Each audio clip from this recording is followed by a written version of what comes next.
I think you had a very, very good relationship with Julie Chen, and Sure did. it was very open because Yes. she revealed that she's had plastic surgery. She had a cosmetic procedure Yes. to make her eyes look more American. Yes. And I mean, obviously, that was revealing. I'm sure her community weren't very happy about that. Just Right. like any community, when you have procedures done Yes. that tries to remove you from said community, Right. people are not going to be happy about that.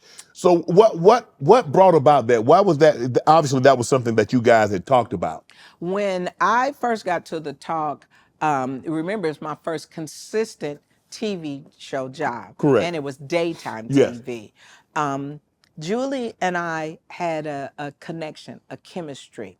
She was the moderator, and she would tee up the joke. You know, she would tee it up for me, and Right. I would either look at her like I got it, I'm about to hit it out the park, Right. you know, or I don't think I got something bigger than what was going to be said or what has already been said. When Aisha Tyler came, because by the time I was there, Aisha Tyler was auditioning. I knew Aisha Tyler. Aisha and I worked together at Montreal Comedy Fest. This girl's a genius, the great actor, great director, and a great comic. So I asked God. She was like, "Well, put in a good word for me." I said, "Girl, I don't run nothing but my mouth in here." And I touched her hand, and I bowed my head, and I started to pray. And I asked God, put us together so that the world can see two different types of female comedians, but two black funny women. And we were doing these jokes. This is how good of a moderator Julie was, that she let us go back and forth with these jokes, and we were doing how who was poorer than who. You know how comedians like to battle each other, Jones, everything.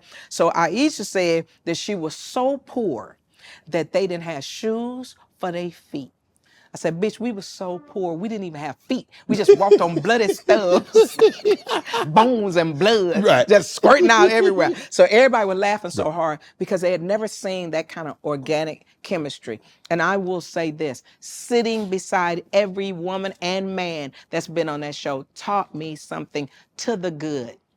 I miss everybody. I love everybody. But the Dream Team 5, Julie Chen Moonves, Aisha Tyler, Sharon Osbourne, and Sarah Gilbert, who created the show, it was the greatest experience of my life working with a team of women who were at the top of their game. And I love Julie. Julie was teeing up jokes for me, but also we were teeing up great conversation. We were teeing up things in the news. Donald Sterling, remember the coach, was it Sandusky, that was Penn State and all of that? So we were teeing up those types of things on a show that people saying, we don't do politics. You don't have to do politics. People don't want you to argue politics, but they do want to be enlightened, entertained, empowered, and laugh in the show. And that's what we did. And I think that's why we won Emmys. But you did have a public fallout. Yes. I had obviously had a very public fallout with my buddy. co-host.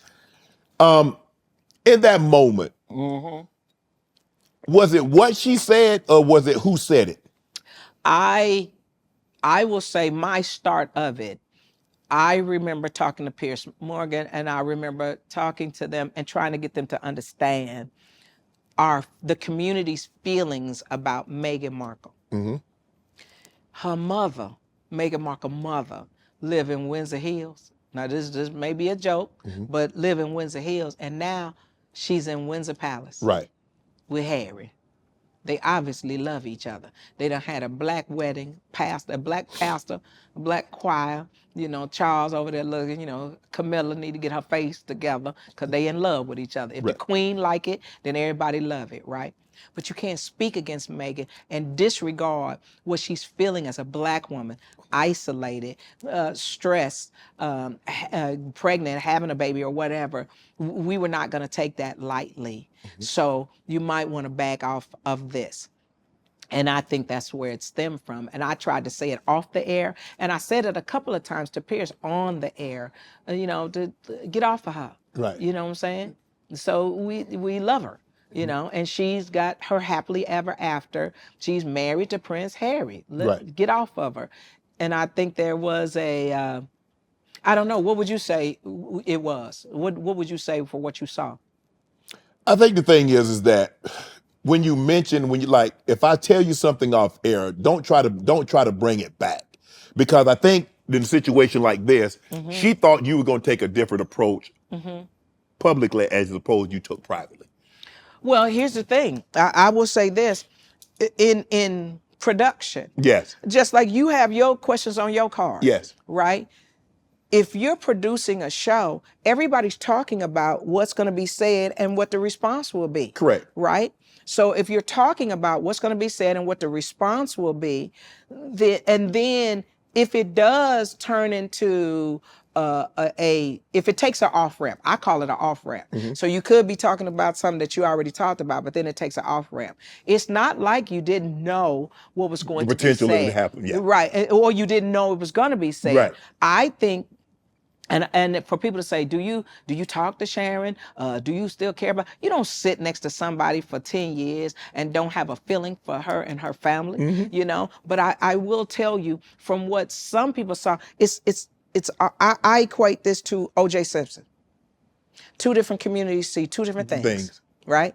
Two different communities see two different things. I still get trolled to this day in that situation. But I believe that when I stepped in it earlier, I believe that God said, servant, something bigger is coming and it's going to happen. I need you to be prepared for what's coming. You know me, Shannon. You know if somebody's yelling at me, you know, I'm not crying because you hurt me. I'm crying because I can't say what I want to say. Just like when somebody told you, put my glasses back. There you go. What would you have wanted to do?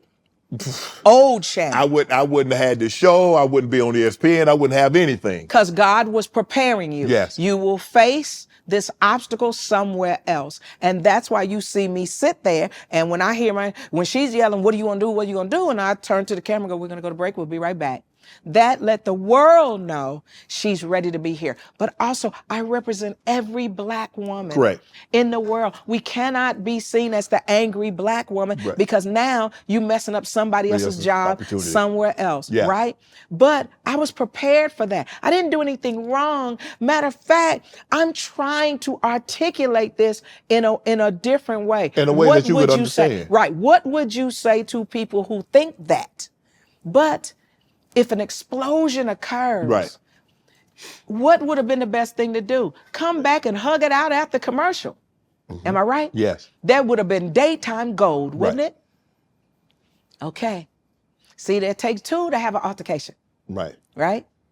It also takes two to reconcile, too. Absolutely. Absolutely. And if you reconcile on air, everybody, kumbaya moment, right? But if you double down on it, and if you type in right now, there are things being said that I will not answer. Why? One, I'm not going to go tit for tat and keep something going.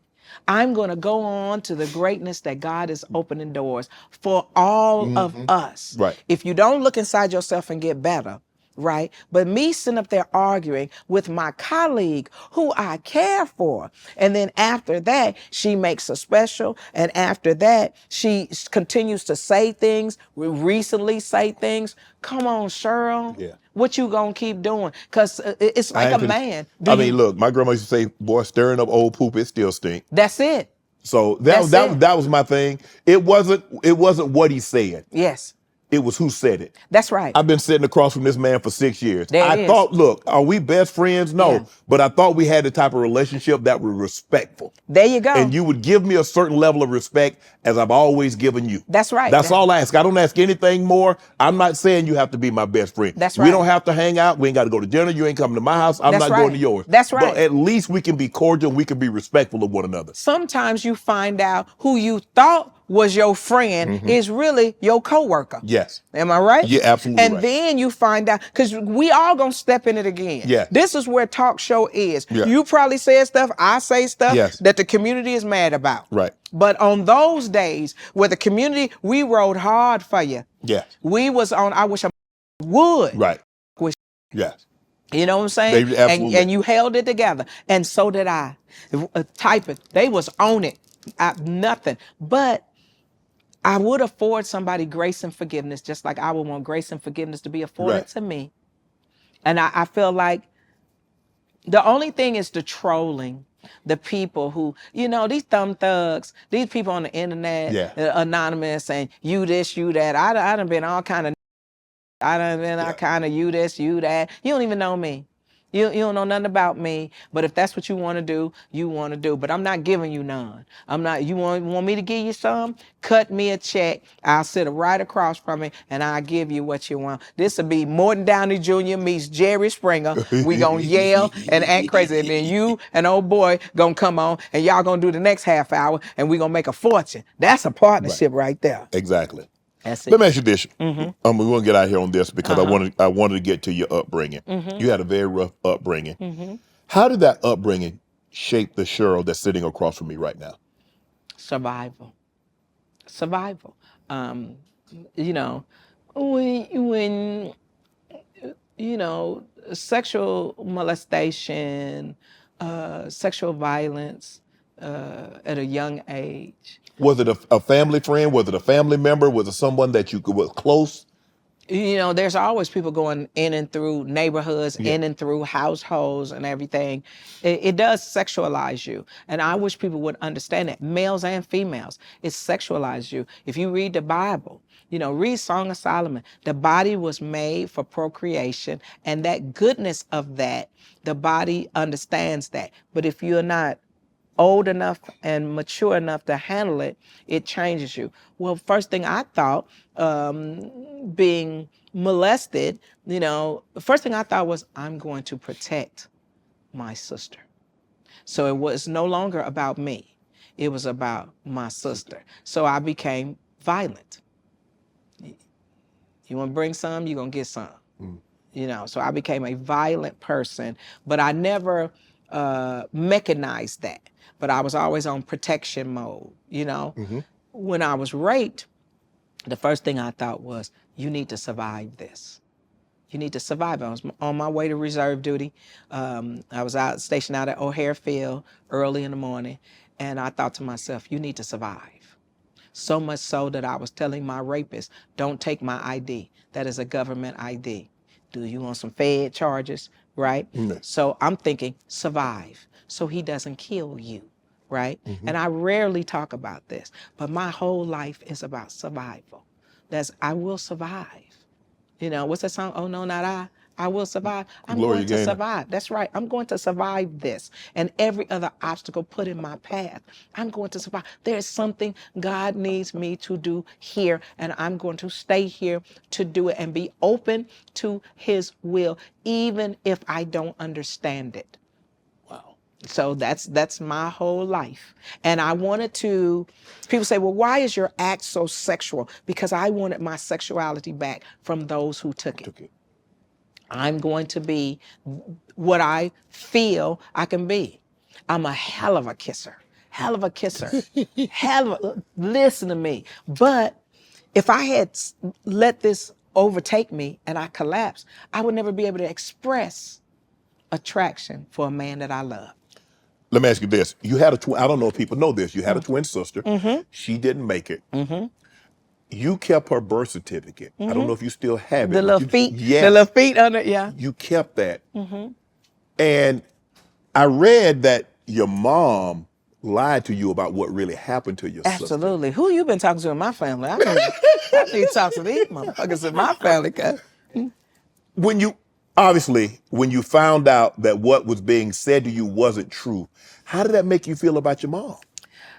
I wanted my mother's love more than anything, and that's probably why I'm so attracted to wounded birds or something like that, because I wanted my mother's love. But it was the pain of my father telling me I didn't do that, telling me the truth, is what made me closer to my father, because I was determined to go and find out his side. You know, my birth mother stabbed my father, and I witnessed it. I wanted to find out, what is it? What is it? They were young, you know. I love my mother. But God sent me another mother, my mama. That's how much the Lord loved me, to send me motherly love, right?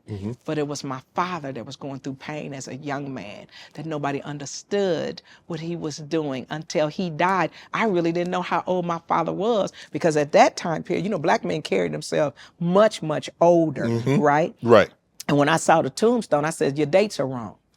They said, no, Your father's this age. And then I put the numbers together. My father was a young man. A young man. So to be able to talk to my father and go, tell me the truth, what happened? And he tell me the truth, and we hugged. And we got to know each other. And we were strong together. If you can fix it while they're alive, fix it. Fix it. Give grace and forgiveness. And that's what he gave to me. Do a part of you feel that your parents didn't protect you from this abuse? I think that my father thought that a little girl should be living with her mother, until he was hearing continuously what was going on with me, and he asked me to forgive him. And I looked at life and I was like, I understood why you couldn't take me. You know what I mean? No matter how bad I wanted you to take me. But I would say, well, I would tell you a couple of times my brothers whooped that ass. My older brothers, listen, my brothers wasn't no punk. You know, listen, I love my family members because they protected me as much as they could. You know, and some people, they call you fast or, you know, something like that. But I will tell you this. I love my family. You know, they didn't do everything right, and neither did I. You know. That's the only one you got. That's right. I got a great family. I got great memories. And if my mother was alive, to see how much of her is within me. I would have wanted her to, I can hear her, you know, I can see her. I'm looking at pictures. This is my mother's face too. Your mother never got a chance to see this, Sheryl.